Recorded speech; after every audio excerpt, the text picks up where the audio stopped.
This song has a lot of fun. Thank you. My name is Sky Moy, but my full name is Sky River Moy. So some people, like when they name their kids, they give them something like Billy or Leopold, but at least those are names. I just got two pieces of nature. So that was nice of my parents to do that. But it grabs some people's attention. One time a teacher in 9th grade stopped me, and he's like, "Sky River Boy, say that's weird. Were you your parents' love child?" Like, I don't fucking know that. Why would you ever say that to a kid? I wasn't there. At the moment of conception. My dad's about to come and my mom are like, "Hey, quick, what are your intentions?" You're about to have this kid out of wedlock. I live in a colorful neighborhood, a very vibrant community. And what that really means is that it's just very loud. Every time somebody has an agreement or some kind of confrontation, a question, they always do so right below my bedroom window. This is a question that a guy asked his friend right on my street. "Hi! What was that movie? Something about a family that goes on vacation? Like National Lampoons or something?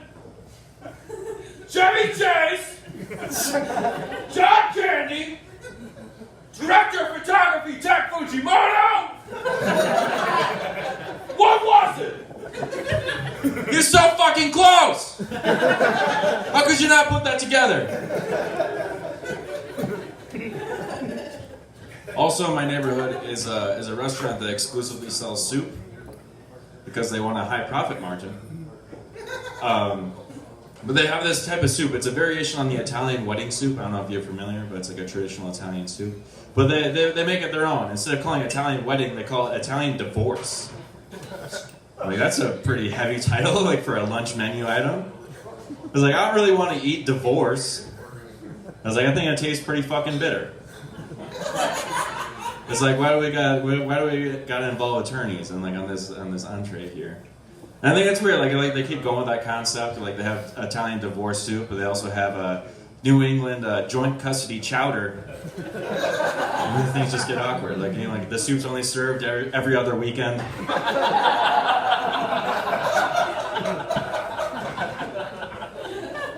I went to a pawn shop recently because I needed an incomplete ratchet set or a guitar with 3 strings. And right as I was about to leave, there's this guy trying to walk into the door right as I was about to leave, and like he had his arms absolutely filled. Like he's very encumbered with like all these katanas and scimitars and daggers and nunchucks and scythes and everything. He doesn't get 1 foot in the door. And the guys working behind the counter like, "Hold on, brother! We're not filled up by swords!" And he's just like, fuck, really? And he just kind of has to like use his butt to open the door, and he just walks away. How do you have so many weapons and just take no for an answer? They met their quota on swords. I used to skateboard a lot when I was younger, like when I was in high school. And back then, too, I was also very skinny. I only weighed about 150 pounds or so. And I'm 6'1". When you're 150 pounds, that's mostly just skeleton. So I was skateboarding downtown one time, and this woman, with her window down, yelled at me from her car driving past me. She said, "Hey! Gain some fucking weight!" And I did. That's the first time I ever listened to somebody yelling at me outside their car.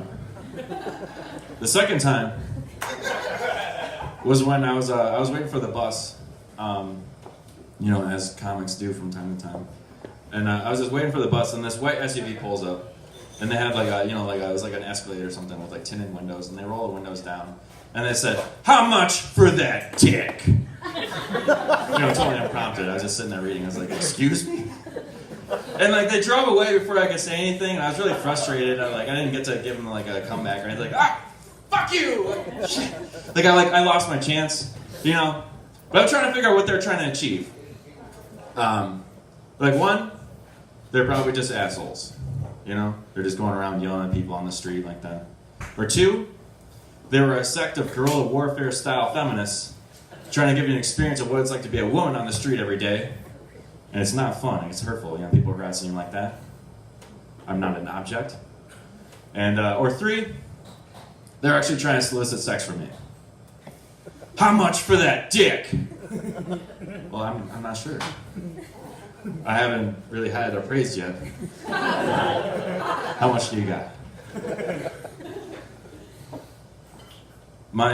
Thank you. My mom works at an organization called Network 180. Woo! Showtime knows what I'm talking about. Network 180, it's a lot less fun when you find it has nothing to do with skateboarding. Network 180 is a suicide hotline. And me being the person that I am, I know that I'd have to use their services one day. But I'm not really ready to have that conversation with my mom. You know, so if I ever do call the hotline, I know that I have to disguise my voice somehow. So I thought a good choice for that would be to do Mr. Meeseeks from the show Rick and Morty. So the conversation would probably sound something like this. Hello, this is Carol with Network 180. How may I help you? Oh, yeah! Hi, I'm Mr. Meeseeks. Look at me! Hi, Mr. Meeseeks. It's probably best if you don't use your real name. How may I help you? Like, what's going on? And like, Ooh, yeah! Well, I've been on my box for a while and things are getting weird. well, that's all right, Mr. Meeseeks. I'm glad you're in a safe space. Is there any? Can you tell me a little bit more about your symptoms? Tell me what's going on. Ooh, can do! People like to describe the glass as either half empty or half full. Well, my box is perforated and it's filled with holes. Even if you fill it all the way to the top, at the end of the day, it's always empty. I want to die!